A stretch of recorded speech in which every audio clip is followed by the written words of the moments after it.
Assalomu alaykum va rahmatullohi va barakatuh. Kecha bir suhbat eshitgandim.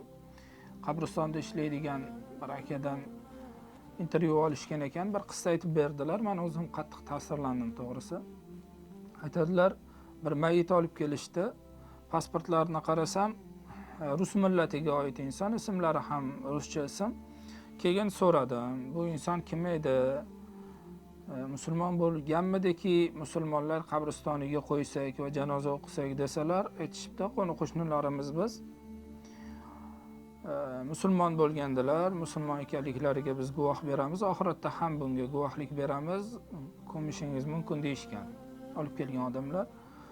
Keyin o'sha mayitni o'tmishlariga oid bir qissa aytib berishgan ekan. U kishi o'zi boshqa din vakili bo'lgan, islom dinini qabul qilib, bir muslima ayolga uylangan. Keyin haligi ayol og'ir xastalik yetgan, shu qadar muhtojlikdan hattoki uylarini ham sotishgan ekan.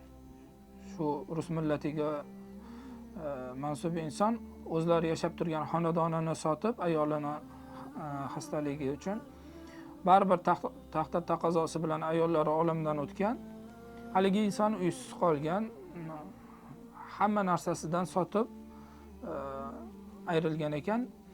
Keyin ishlashlikka ish topolmasdan ko'chada baklashga, shunga o'xshagan narsalar sotib yurganda biz aytdik, shu inson bir o'zbek muslima qizga uylanib, shuncha yaxshilik qildi shu ayolga.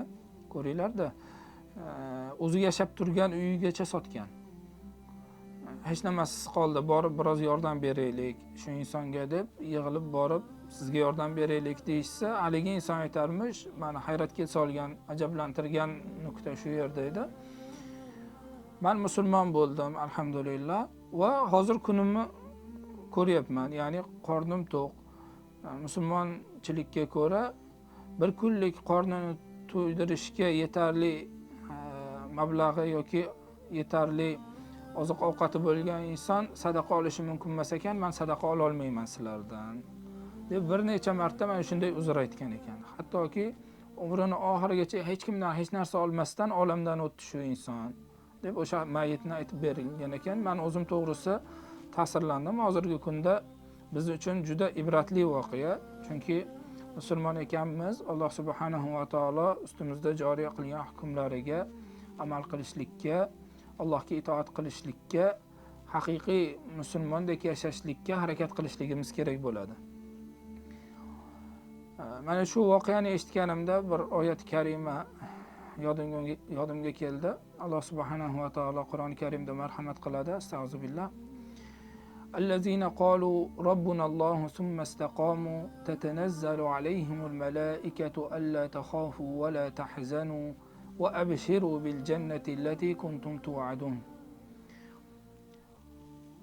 Iymon keltirgan Robbimiz Alloh degan va mana shu yo'lda ustuvor bo'lgan zotlar o'lim yoqasiga kelganlarida farishtalar kelib aytishadiki, qo'rqmanglar, mahzun ham bo'lmanglar. Sizlarga berilgan jannat bashorati bilan quvoninglar deyshadi. Bu yerdagi qo'rquv va mahzunlik kelajakdan, oxiratdan qo'rqmanglar. Joningiz tanangizdan ajralyapti, qo'rqmang. Kelajakda bo'ladigan ishdan qo'rqmang, chunki siz istiqomatda edingiz. Va o'tgan ishlardan mahzun bo'lmang. Alloh subhanahu va taolo kechiruvchi zot deb taskin beradi. O'lim sakaroti kelgan vaqtda va jannat bashoratini beradi. Mana shu akamizni qissalarini eshitganimda to'g'risi shu oyat ko'z oldimga keldi. Haqiqiy istiqomatda yashagan, musulmonman deb, Robbimiz Alloh deb, mana shuni taqozosiga muvofiq yashagan insonlardan qilsin Alloh subhanahu va taolo. Kamchiliklarimizni kechirsin va o'zi huzuriga haqiqiy jannat bashoratini olib, iymon bilan uni tasdiqlagan holda borishligimizga o'zi tavfiq bersin. Assalomu alaykum va rahmatullohi va barakatuh.